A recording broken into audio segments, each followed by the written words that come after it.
నమస్కారం. Sugar free diabetes ఈ రోజుల్లో ప్రతి 100 మందిలో 70 నుంచి 80% మందికి ఉంటున్న వ్యాధి. ఇది చాలా సైలెంట్ కిల్లర్. కానీ ఇది అదుపులో ఉంచుకోవటం మన చేతుల్లో పని.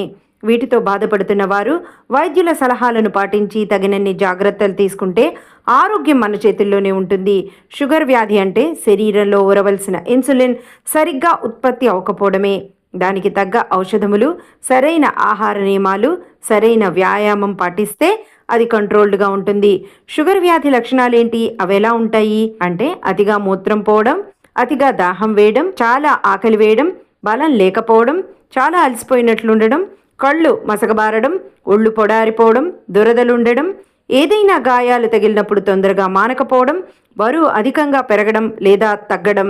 ఇవన్నీ షుగర్ వ్యాధి లక్షణాలు. ఇవి గమనించిన వెంటనే మనం వైద్యుల్ని సంప్రదించి తగినన్ని సలహాలు తీసుకొని మందులు వాడడం చాలా మంచిది.